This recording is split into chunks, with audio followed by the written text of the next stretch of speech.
আপনারা দেখছেন DP news, খবরই জীবন। মিস্টার ইন্ডিয়া বনাম মিস ইউনিভার্সের বাগযুদ্ধে সরগরম শ্রীরামপুর লোকসভার ভোট যুদ্ধ। কয়েকদিন আগে প্রচারে বেরিয়ে শ্রীরামপুরের সিপিএম প্রার্থী দীপশিতা ধর তৃণমূল প্রার্থী কল্যাণ ব্যানার্জিকে মিস্টার ইন্ডিয়া বলে। তার দাবি, কল্যাণ ব্যানার্জিকে এলাকাতে দেখা যায় না, তিনি অদৃশ্য, অনেকটা অনিল কাপুরের সিনেমার মতো। তারই পাল্টা জবাবে বুধবার শ্রীরামপুরের তৃণমূল প্রার্থী কল্যাণ ব্যানার্জি প্রচারে বেরিয়ে দীপশিতা ধরের নাম না করে তাকে মিস ইউনিভার্সের সাথে তুলনা করেন। তিনি বলেন, দেশ বিদেশের বিভিন্ন প্রান্তে ঘুরে এখন এসেছেন শ্রীরামপুরে, তাতে লাভ কিছু হবে না, জয়ের সার্টিফিকেট তিনিই নেবেন। পাল্টা দীপশিতা ধরের দাবি, আমি চুরির পয়সায় বিদেশে যাইনি, পড়াশোনার প্রয়োজনে যেতে হয়েছিল। আসলে উনি চান ওনার মতো সকলে চোর ডাকাত তৈরি হোক। সাধারণ মানুষ জানেন তার দুঃখ দুর্দশায় দুর্দিনে কারা তার সঙ্গে থাকে। 15 বছর ধরে আপনার আমার যিনি এমপি, আমি শ্রীরামপুরের ভোটার, শ্রীরামপুরের বাসিন্দা।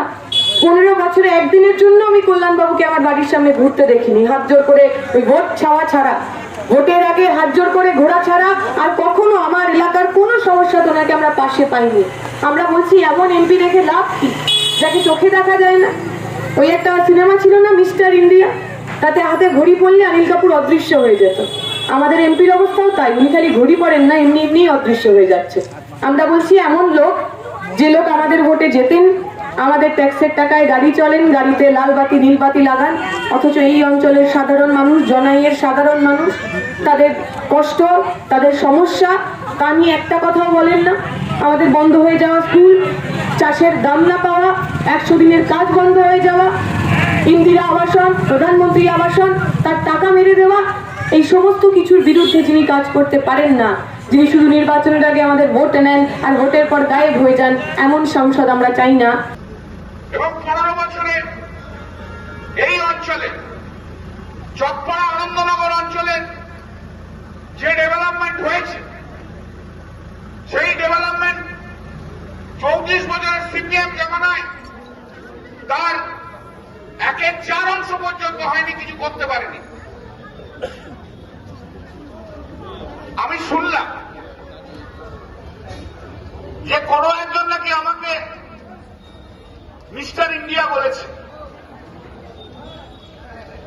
তো আমার একটা কবিতার লাইন মনে পড়ছে, জানেন, সেটা বলি। বহুদিন ধরে, বহু ক্রস ঘুরে, বহু অর্থ ব্যয় করি, বহু দেশ ঘুরে, দেখিতে গিয়েছি পর্বতমালা, দেখিতে গিয়েছি সিন্ধু, দেখা হয় নাই 2 চোখ মিলিয়া, ঘর হতে শুধু 2 পা ফেলিয়া, একটি ধানের শীষের ওপর একটি শিশির বিন্দু। তো মিস ইউনিভার্স, দেশ বিদেশ সমস্ত ঘুরে বেরিয়েছেন মিস ইউনিভার্স। তো মিস ইউনিভার্স ঘুরে বেরিয়ে শ্রীরামপুরে এসে মিস্টার ইন্ডিয়াকে দেখতে পেয়েছেন উনি। 2002-3 সালে বুদ্ধবাবু যখন চিফ মিনিস্টার, অযোধ্যা হিলসের ওপর 10 জন শিডিউল ট্রাইব মহিলাকে এই সিপিএম এর কমরেডরা ধর্ষণ করে ওপর থেকে ছুড়ে ফেলে দিয়েছিল, সেটা কি দেখতে পেয়েছিলেন? আচ্ছা, আপনি কি এগুলো দেখতে পেয়েছিলেন? আপনি কি দেখতে পেয়েছিলেন যে সিপিএম গণতন্ত্রের গলা কণ্ঠ রোধ করেছে? সেটা কি দেখতে পেয়েছিলেন? আপনি কি দেখতে পেয়েছিলেন আপনার সিপিএম এর পূর্বসূরীরা এই পশ্চিম বাংলার গণতন্ত্রকে দিনের পর দিন খুন করেছে? দেখতে পেয়েছিলেন? আপনি কি দেখতে পেয়েছিলেন যে আপনার সিপিএম এর পূর্বসূরীরা সারা পশ্চিমবঙ্গব্যাপী তৃণমূল কংগ্রেসের কর্মীদের খুন করে মাটির তলায় ঢুকিয়ে রেখেছিল, আজও তাদের হাড় বেরোয়? আপনি কি দেখতে পেয়েছিলেন? আপনি কিছুই দেখতে পাননি, কারণ আপনি তো কিছু দেখেনি।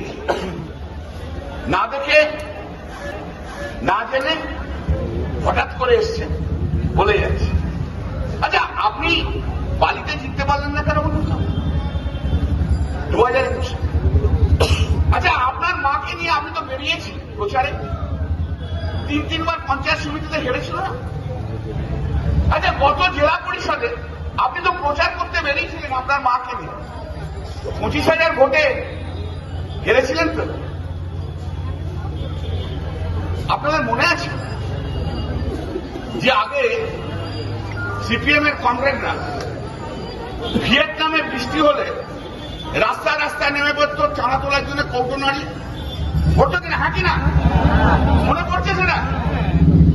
তো ওনার এখন কোথায় জওহরলাল ইউনিভার্সিটিতে এসএফআই জিতেছে, সেই আনন্দে ভাবছে শ্রীরামপুরেও সিপিএম ক্যান্ডিডেট জিতে যাবে। আসলে সিপিএম আছে, সিপিএমই তার কোনো উত্তরণ আজ পর্যন্ত হলো না, উত্তরণ আজ পর্যন্ত হলো না।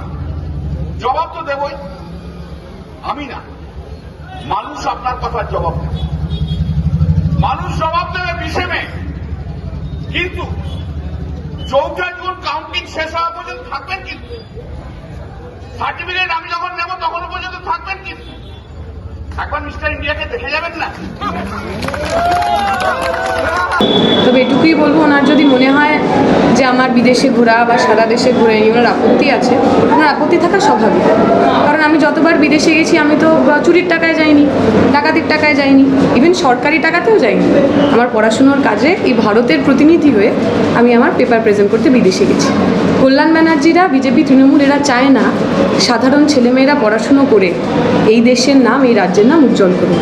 ফলে স্বাভাবিকভাবে যখন আমার মতো বা আমাদের মতো কেউ কেউ পড়াশোনার কাজে বিদেশে যায়, ওনার অসুবিধা হবে। ওনারা চায় ছেলেমেয়েরা পড়াশোনা না করে ওনার মতো মিথ্যেবাদী, দুর্নীতিবাজ, ঘুষখোর, ডাকাত, চোর তৈরি হোক। ওদের বিরুদ্ধেই আমাদের লড়াই।